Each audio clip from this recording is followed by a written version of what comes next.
Hello everyone, I am सार्थक, PCCP maths faculty in resonance. आज हम कोऑर्डिनेट ज्योमेट्री का अगला लेक्चर शुरू कर रहे हैं जो कि है लोकस के बारे में। हम इसमें पढ़ेंगे कि किसी पॉइंट के लोकस का क्या मतलब है और इक्वेशन ऑफ लोकस का क्या मतलब है ना।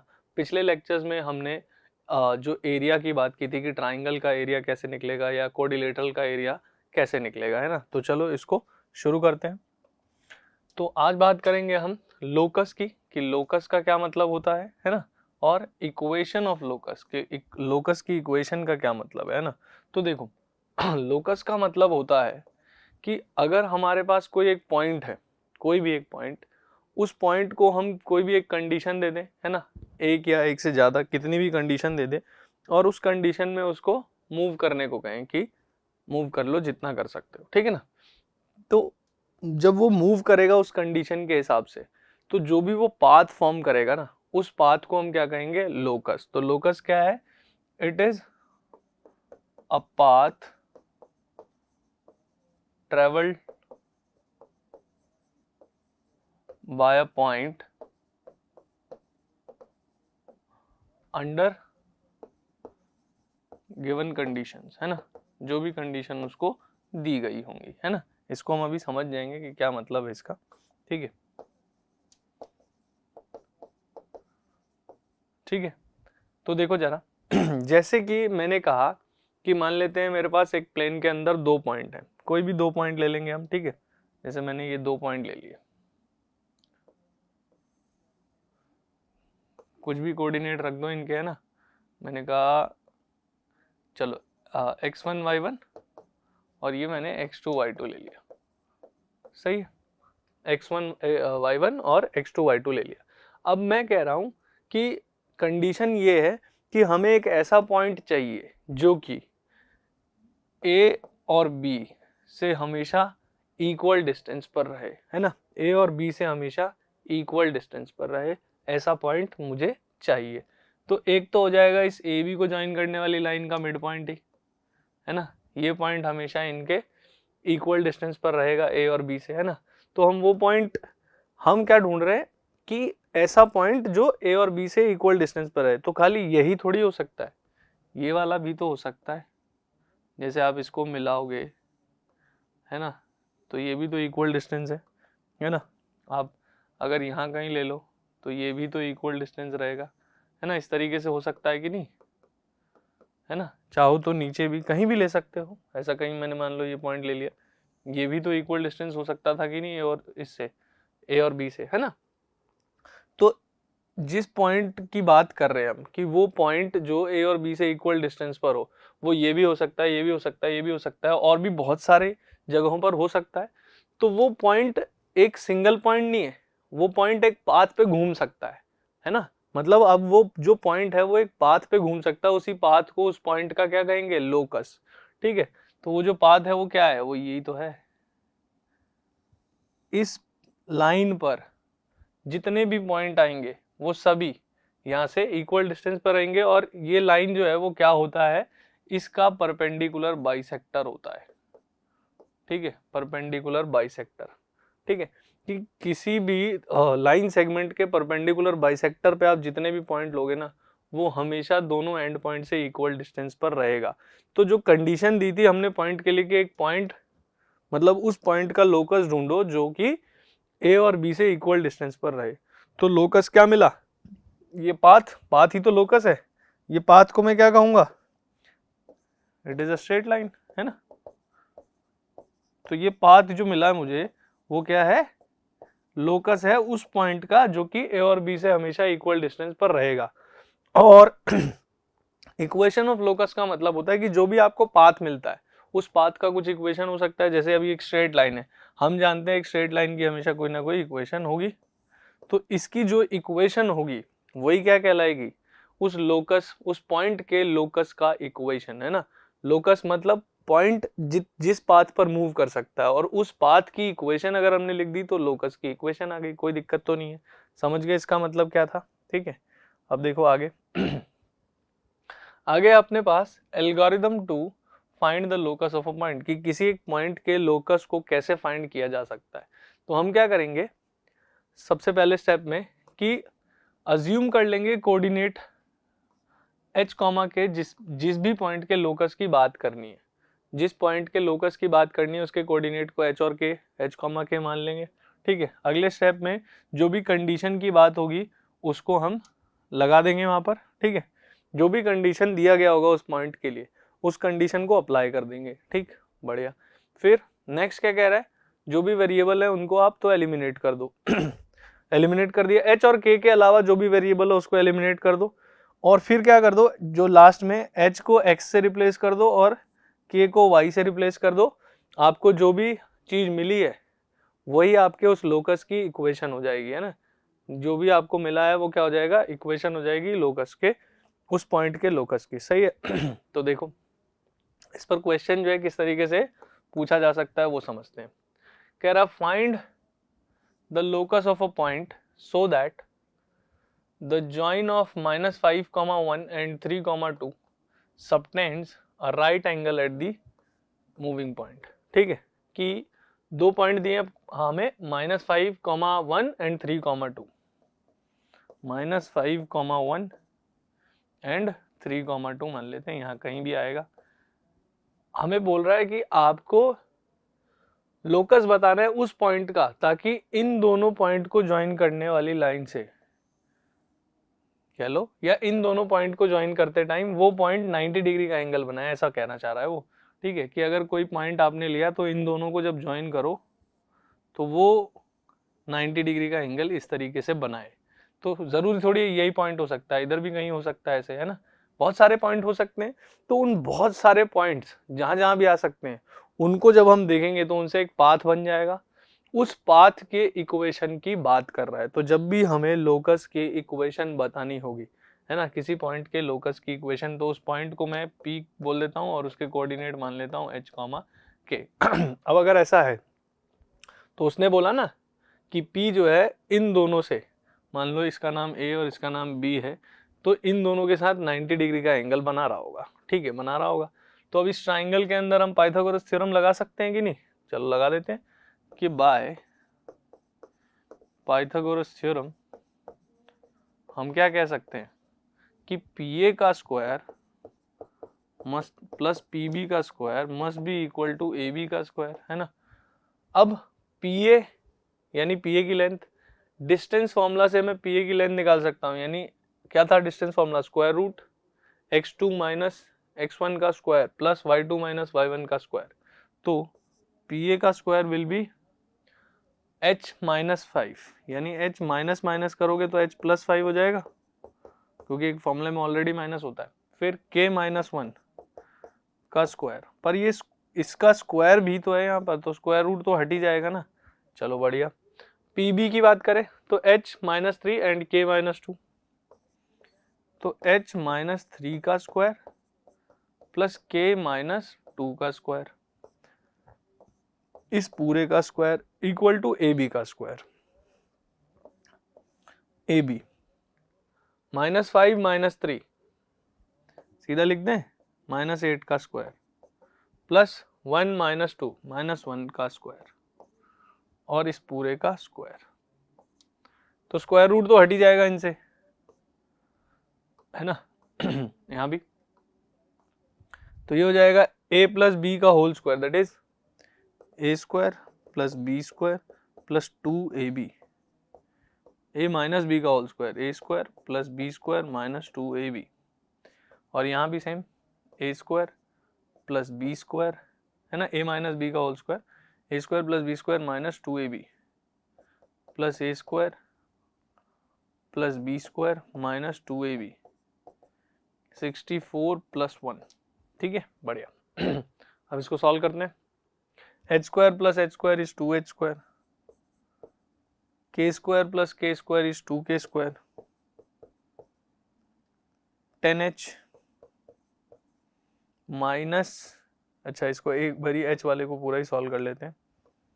10h minus 6h is 4h, फिर k वालों को देख लो, minus 2k minus 4k is minus 6k।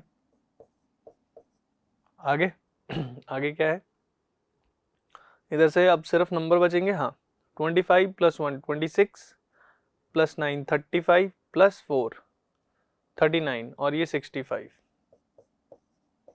Minus 65। Clear है? तो ये हो गया पूरा 0 के इक्वल। तो अब इसके अकॉर्डिंग हम देख सकते हैं कि क्या आना चाहिए, है ना। सॉल्व करते हैं इसको, देखो तो ये कितना हो जाएगा, ये अपना आ जाएगा देखो 2 कॉमन ले सकते हैं पूरे में से चाहे तो, ठीक है। तो एक काम करो, ये हो जाएगा, नेक्स्ट पेज पे चलते हैं। 2 कॉमन लेते ही ये हो जाएगा h square plus k square, ये हो जाएगा 4h से 2 कॉमन लिए तो 2h और इधर से 3, 2h माइनस 3k, और ये देखो कितना आ रहा है 65 और 39, तो 26 में से 2 कॉमन लोगे तो 13 माइनस का 13 है ना। 2 को उधर भेजोगे तो 0 ही बन जाएगा, तो ये बन गया h square plus k square plus 2h minus 3k minus 13 equal to 0।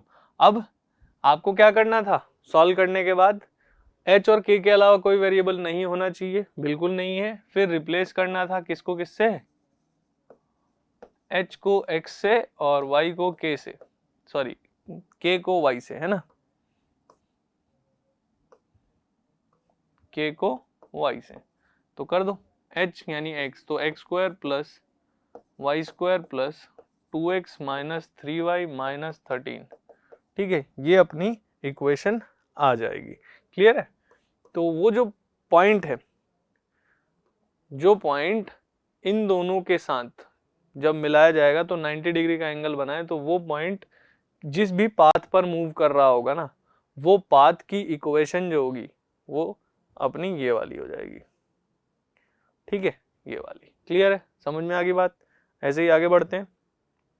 Next है कुछ इस तरीके से क्वेश्चन नंबर 2 कि the coordinates of any position of a moving point P are given by this. कोई पॉइंट है P जो कि मूव कर रहा है किसी भी पाथ में, जो भी मूव कर रहा होगा, हमें नहीं पता किस पाथ पे मूव कर रहा है। तो जब वो मूव कर रहा है तो उसका कहीं पर भी आप पॉइंट देखते हो ना, तो वो पॉइंट के कोऑर्डिनेट हमेशा इस फॉर्म के रहते हैं जहां पर t कोई वेरिएबल होगा। ऐसा इसने बोला कि उसके कोऑर्डिनेट हमेशा 7t minus 2 upon 3t plus 2 comma 4t plus 5 upon t minus 1 के फॉर्म का ही होगा, जहां t कोई भी वेरिएबल हो सकता है।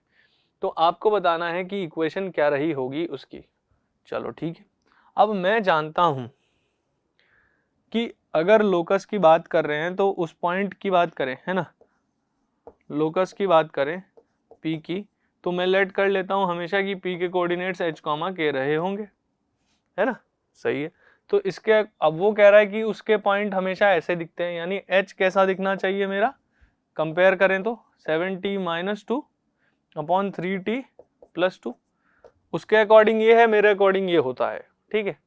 और फिर k किसके इक्वल दिखना चाहिए, 4t plus 5 upon t minus 1। अब देखो अगर इसको सॉल्व करें और दोनों से t की वैल्यू निकालें तो t की वैल्यू सेम ही आनी चाहिए, बिल्कुल आनी चाहिए। तो निकालते हैं जरा। तो यहाँ से t की वैल्यू क्या आती है वो देखो, 3t प्लस 2, है ना, इसको मल्टीप्लाई करोगे तो ये अपना आ जाएगा 3ht plus 2h equal to 7t minus 2, ठीक है। अब देखो 2 को तो उधर रहने दो, ठीक है, h को भेज देते, इसको इधर ले आओ, या तो चलो इसको ले आओ 2h प्लस 2 और ये 7t माइनस 3ht। अब इन दोनों में हम निकाल रहे थे किसकी वैल्यू, t की वैल्यू, ठीक है। तो t की वैल्यू इन दोनों में से कॉमन ले लेते हैं, तो ये अपना आ जाएगा, नेक्स्ट पेज ले लेते हैं, 2t plus 2 equal to t common तो 7 minus 3h, t common 7 minus 3h, इसको इधर भेज दो तो यहां से आ गया, ठीक है, ये एक्चुअली 2h था, है ना,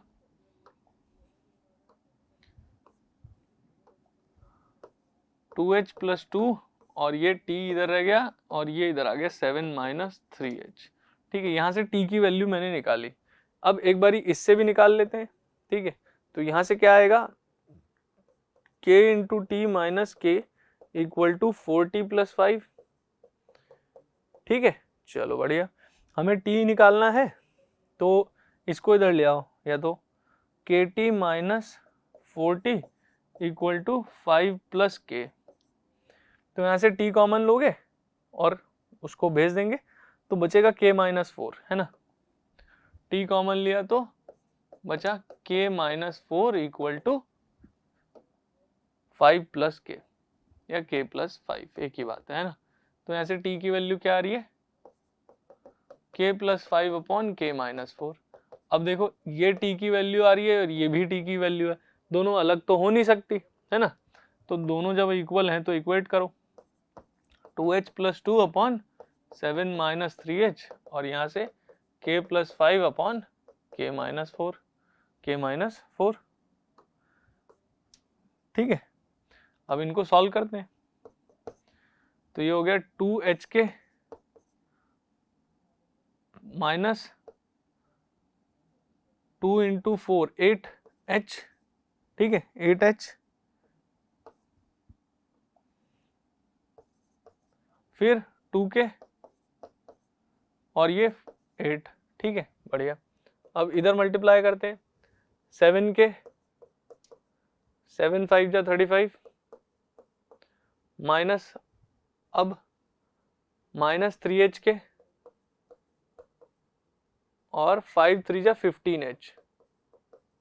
अब इनको सॉल्व कर लेते हैं, देखो hk इसको इधर ले आओ, 2hk प्लस 3hk, 5hk लिख देता हूँ डायरेक्ट, माइनस का 8h और माइनस का 15 इधर आके प्लस हो जाएगा, minus 8 plus 15 is plus 7, 2k minus 7 यानी माइनस 5k, माइनस 8 और ये माइनस 35 यानी माइनस 43, है ना, माइनस 43 हो गया। तो ये बना अपना। अब इसमें देखो h और k के अलावा कोई भी वेरिएबल है नहीं है, तो हमें क्या करना होगा, बाद में इक्वेशन लिखने के लिए रिप्लेस h को x लिख दो और k को y लिख दो। तो अपनी इक्वेशन बन गई यहाँ से 5xy प्लस 7x, है ना, minus 5y minus 43 equal to 0। ये उस लोकस की इक्वेशन बन जाएगी। कोई दिक्कत है क्या, समझ में आ गई बात, ठीक है। आगे बढ़ते हैं, आगे है अपना स्ट्रेट लाइन, है ना, स्ट्रेट लाइन। तो स्ट्रेट लाइन में क्या है, आप जानते हो कि स्ट्रेट लाइन क्या है। स्ट्रेट लाइन एक एंडलेस लेंथ है, लेंथ कह लो, या ऐसी चीज है one dimensional which has know with, है ना, जिसकी कोई विथ नहीं है। और ये कैसे बनती है, it is formed by infinite points, ठीक है, इनफाइनाइट पॉइंट से बनी है स्ट्रेट लाइन, ठीक है। जब एक पॉइंट लो और उस पॉइंट से इनफाइनाइट पॉइंट्स बनाते जाओ दोनों तरफ, है ना, तो आपकी जो चीज फॉर्म होगी वो एक लाइन फॉर्म हो जाएगी। और जो लाइन होगी उसकी कोई भी विथ नहीं है, क्योंकि पॉइंट जो होता है उसके पास ना तो लेंथ है ना विथ है। पर जब इनफाइनाइट पॉइंट्स मिलते हैं तो उनकी लेंथ बन जाती है पर विथ नहीं बनती, ठीक है ना, क्लियर है बात, ठीक। तो ये तो स्ट्रेट लाइन है। अब आता है स्लोप, कि स्लोप क्या होता है। स्लोप और ग्रेडियंट, ग्रेडियंट और स्लोप एक ही चीज है, कि एक लाइन का स्लोप का क्या मतलब है तो वो समझते हैं। जैसे मान लो मेरे पास ये अपना कार्टेशियन प्लेन है, इसमें मैंने कोई भी एक लाइन बना दी, ठीक है। तो ये जो लाइन के स्लोप का मतलब है, स्लोप का मतलब एक्चुअली क्या है, इंक्लिनेशन, इंक्लिनेशन। पर कैसे, है ना, इंक्लिनेशन, कोई चीज किसी के साथ इंक्लाइंड है पर किस तरीके से बताना है अपने को, ये देखो। इंक्लिनेशन में आप क्या कहोगे कि इंक्लिनेशन विद पॉजिटिव डायरेक्शन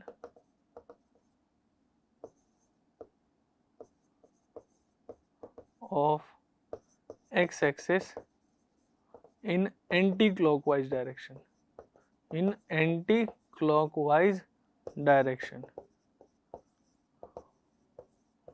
ठीक है, तो देखो जरा, जैसे मान लो ये लाइन है, ये अपना एक्स एक्सिस है ना, तो ये एक्स एक्सिस है, तो ये जो लाइन है वो एक्स एक्सिस के साथ जब भी पॉजिटिव डायरेक्शन में एंटी क्लॉकवाइज जाओगे तो जो भी एंगल फॉर्म करेगी ये एंगल ही क्या है, इसका स्लोप है। कोई दिक्कत तो नहीं है, ये एंगल ही इसका क्या है, स्लोप। क्लियर है? तो देखो स्लोप निकालने का एक्चुअली फॉर्मूला क्या है, ये आप एक तरीके से कह सकते हो ये तो इंक्लिनेशन हो गया कि इतने डिग्री के एंगल पर झुकी हुई है, इंक्लाइंड है। तो अगर स्लोप आपको निकालना है तो tan of this angle is called as slope, है ना। स्लोप को हम जनरली m से रिप्रेजेंट करते हैं, है ना, कि जो भी वो एंगल बना रही होगी एक्स एक्सिस के साथ पॉजिटिव डायरेक्शन में एंटी क्लॉकवाइज, है ना, उस एंगल का tan, है ना, यानी tan of that angle is called as slope, है ना, और स्लोप को हम m से रिप्रेजेंट करेंगे। क्लियर है? तो अगर मुझे बात करें कि उसने कहा कि कोई लाइन है, मान लो कोई लाइन 45 डिग्री का एंगल बना रही है, ठीक है, वही सेम कंडीशन के साथ कि positive direction of x axis है, ठीक है, एंटी क्लॉकवाइज डायरेक्शन में, तो उसका स्लोप क्या होगा, तो आप कहोगे 1045। और ट्रिग्नोमेट्री में ये सब वैल्यूज आपने पढ़ी हैं कि 1045 इज 1, ठीक है, 1045 इज 1। क्लियर है? अगर आपसे बोला जाए कि 30 डिग्री का एंगल बना रही है तो आप कहोगे स्लोप इज 1030, 1030, और 1030 कितना होता है, 1/√3। तो इस तरीके से आप किसी लाइन का स्लोप बता सकते हो एंगल जानकर। क्लियर है? पर अगर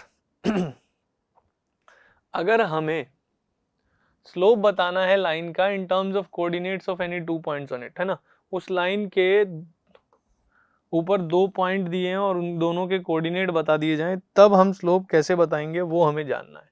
लेट्स से मैंने कहा एक पॉइंट है ए, एक पॉइंट है बी, इसके कोऑर्डिनेट है x1 y1, ठीक है ना, इसके कोऑर्डिनेट है x1 y1 और इसके कोऑर्डिनेट है x2 y2। तो मुझे अब इस लाइन का स्लोप बताना है, एंगल नहीं दिया था उसने, तो क्या करेंगे, देखो आप तो पहले एक काम करो कि ये जानते ही हो आप, ये लेंथ कितनी होगी y1, ये लेंथ कितनी होगी y2, ये लेंथ कितनी होगी x2, ये लेंथ कितनी होगी x1। तो अगर यहाँ से देखें इस ट्राइंगल के अंदर, अगर इसका नाम d रख दें तो AD की लेंथ क्या होगी, AD हो जाएगा, देखो ये पूरा y1 है, ये वाला y2 है, तो इस पूरे में से नीचे वाला y2 हटा दोगे तो AD will be y1 minus y2, ठीक है ना, y1 माइनस y2। और नीचे की बात करें BD की, तो BD विल बी, BD क्या हो जाएगा, समझना बात को, ये पूरा कितना था x1, ये वाला x2, तो x1 माइनस x2, है ना, सही है। अब आपको tan थीटा चाहिए, तो आप समझना ये जो लाइन है ये यहाँ पर थीटा एंगल अगर बना रही है तो क्योंकि ये और ये एक्स एक्सिस के पैरेलल ही है दोनों, है ना, ऊपर जो लाइन है वो एक्स एक्सिस के पैरेलल ही है ना, यहाँ से, तो ये वाला एंगल भी तो थीटा होगा। और किसी भी ट्राइंगल के अंदर, किसी भी ट्राइंगल में tan थीटा जो होता है वो होता है उसके परपेंडिकुलर और बेस का रेशियो, है ना, और tan थीटा ही तो स्लोप है ना। परपेंडिकुलर होता है जो भी एंगल की आप बात कर रहे हो उसके सामने वाली साइड, दैट इज AD, और बेस जो होता है हाइपोटेनस को छोड़ के, एक राइट एंगल ट्राइंगल में हाइपोटेनस तो फिक्स है 90 के सामने वाला, जिस एंगल के कॉरेस्पॉन्डिंग आप जा रहे हो उसके सामने परपेंडिकुलर और जो बच गया वो बेस, तो BD इज बेस, ठीक है। तो अब AD की लेंथ क्या थी y1 माइनस y2 और BD क्या है x1 माइनस x2, ठीक है, तो ये अपना उस केस में स्लोप हो जाएगा। क्लियर है क्या? ये अपना उस केस में स्लोप हो जाएगा, tan theta is this and this is our slope. Clear है? तो स्लोप क्या रहेगा, जो भी 2 पॉइंट दिए होंगे न्यूमरेटर में उनके y कोऑर्डिनेट का डिफरेंस और नीचे x कोऑर्डिनेट का डिफरेंस। अब यहाँ डिफरेंस में भी ध्यान रखना भाई, अगर y1 x1 y1 ले रहे हो तो x1 y1 पहले लो या किसी एक को भी पहले ले लो, कोई फर्क नहीं पड़ेगा, लेकिन वही लो। जैसे आपने y1 माइनस y2 लिया तो x1 माइनस x2 लो, या y2 माइनस y1 लोगे तो x2 माइनस x1 लेना है ना। समझ में आ रही है बात? क्योंकि फिर उससे साइन पे फर्क नहीं पड़ेगा। अगर आपने y1 माइनस y2 और नीचे x2 माइनस x1 ले लिया तो माइनस का साइन और आ जाएगा, तो उससे दिक्कत बढ़ सकती है। क्लियर है? तो देखो आगे बढ़ते हैं। अब इसमें अगर मैं आपसे बोलता कि कोई भी 2 पॉइंट है, लेट्स से फॉर एग्जांपल कि -1,5 एंड 6,2, इन दोनों से पास करने वाली लाइन जो है उसका स्लोप क्या होगा, तो आप कहते कि y2 माइनस y1 या y1 minus y2 upon x2 minus x1। तो अगर मैं इसको x1 y1 और इसको x2 y2 कहूँ तो y2 that is 2 minus y1 that is 5 upon x2 that is 6 minus x1 that is minus का 1। तो 2 माइनस 5 इज 3 माइनस का, और ये 7 प्लस का। तो स्लोप क्या हो जाएगा आपका -3 अपॉन 7। उस लाइन का स्लोप हो जाएगा -3 अपॉन 7। कोई दिक्कत तो नहीं है। तो जब भी 2 पॉइंट दिए हो तो स्लोप ऐसे निकाल सकते हो, और एंगल दिया है तो सीधा tan थीटा करके स्लोप निकाल सकते हो। क्लियर? ठीक है, तो आई होप ये सभी चीजें आपको समझ आई होंगी, है ना। नेक्स्ट क्लास में हम इसको आगे बढ़ाएंगे। स्ट्रेट लाइन में स्ट्रेट लाइन की कितनी फॉर्म्स होती हैं, उन सभी फॉर्म्स को समझेंगे, है ना, एक एक करके, और उन सब पर एग्जाम्पल करेंगे कुछ। ठीक है, तो चलो आज इतना ही करते हैं। That's all for the day. Thank you.